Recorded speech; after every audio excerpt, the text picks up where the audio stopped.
December 7 ശനിയാഴ്ച, ആഗമനകാലത്തിലെ ആദ്യത്തെ വാരം. മത്തായി 9:35 മുതൽ 10:1 വരെയും 5 മുതൽ 8 വരെയും വാക്യങ്ങൾ.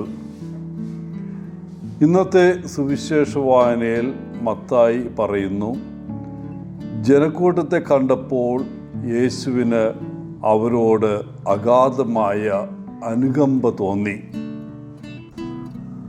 അവരിൽ ചിലർ ആരോരുമില്ലാത്തവരും പട്ടിണിപ്പാവങ്ങളും രോഗികളുമാണെന്ന് യേശു തിരിച്ചറിഞ്ഞു. തീർച്ചയായും അവർ ഇടയനില്ലാത്ത ആടുകളെപ്പോലെയായിരുന്നു. അവരെ പരിചരിക്കാനോ പരിപാലിക്കാനോ ആരുമുണ്ടായിരുന്നില്ല. യേശുവിൻ്റെ കാലത്ത് രോഗികളും അടിച്ചമർത്തപ്പെട്ടവരും വിദ്യാഭ്യാസമില്ലാത്തവരുമായ ധാരാളം പേർ ഉണ്ടായിരുന്നു. യേശു എല്ലാ രോഗങ്ങളെയും സുഖപ്പെടുത്തി, അടിച്ചമർത്തലിനെതിരെ പോരാടി, കഠിനാധ്വാനം ചെയ്തു. എല്ലായിടത്തും ജനങ്ങൾ അവനെ അനുഗമിച്ചു. അവരെ കണ്ടപ്പോൾ അവിടത്തേക്ക് അവരോട് അനുകമ്പ തോന്നി. മനുഷ്യനെന്ന നിലയിൽ എല്ലായിടത്തും എത്തിച്ചേരാൻ യേശുവിന് കഴിയില്ല.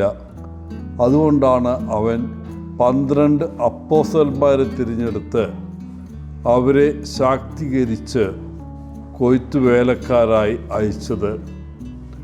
എന്നിട്ടും വിളവ് ധാരാളം, കൂടുതൽ തൊഴിലാളികളെ ആവശ്യമുണ്ട്. കൂടുതൽ അപ്പോസ്തലന്മാരെ, ശിഷ്യന്മാരെ അയക്കാൻ പ്രാർത്ഥിക്കാൻ യേശു നമ്മോട് അഭ്യർത്ഥിക്കുന്നു. ഇന്ന് യേശു നമുക്കും സുഖപ്പെടുത്താനുള്ള ശക്തി നൽകുന്നു. മറ്റൊരു വ്യക്തി പറയുന്നത് കേൾക്കുമ്പോൾ അവർക്ക് സൗഖ്യം ലഭിക്കാം. അല്ലെങ്കിൽ നമ്മുടെ സമയത്തിൻ്റെയോ കഴിവിൻ്റെയോ ഒരു ഭാഗം അവർക്ക് നൽകി അവർക്ക് സൗഖ്യം നൽകാം. മറ്റൊരു വ്യക്തിയെ ശരിക്കും കാണുന്നതിലൂടെ സൗഖ്യം പ്രാപിച്ചേക്കാം. അങ്ങനെ സുഖപ്പെടുത്താനുള്ള കഴിവ് നമുക്കുമുണ്ട്. നമ്മളിത് വിശ്വസിക്കുന്നുണ്ടോ? രോഗശാന്തി എന്ന കർത്താവിൻ്റെ ദാനം നാം ഉപയോഗിക്കുന്നുണ്ടോ? ഇന്ന് നമ്മൾ ആരെയായിരിക്കും സമീപിക്കുക?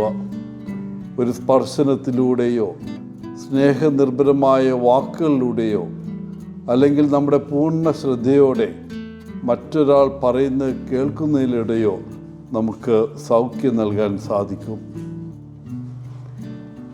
ഇന്നത്തെ കാലത്ത് യേശുവിനെ അനുഗമിക്കുക എന്നതിൻ്റെ അർത്ഥം അടിസ്ഥാനപരമായി അവൻ്റെ വാക്കുകളും പ്രവൃത്തികളും അനുകരിക്കുക എന്നതാണ്.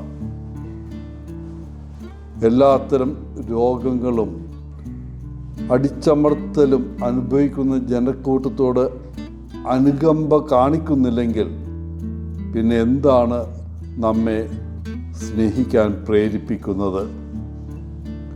അതെ, ദൈവം കൂടുതൽ വേലക്കാരെ തൻ്റെ വയലിലേക്ക് അയക്കട്ടെ എന്ന പ്രാർത്ഥന യേശു അവിടെ ആവശ്യപ്പെടുന്നുണ്ട്.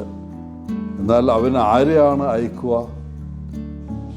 യേശുവിൻ്റെ അനുയായികളായി നാം അയക്കപ്പെടാൻ വിളിക്കപ്പെട്ടിരിക്കുന്നു.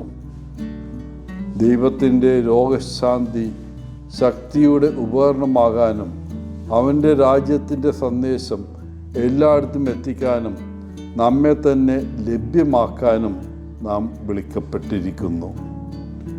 എല്ലാവർക്കും നല്ലൊരു ദിനം ആശംസിച്ചുകൊണ്ട് ഒത്തിരി സ്നേഹത്തോടെ പോളച്ചൻ CSSR ഫ്രം വേളാങ്കണ്ണി.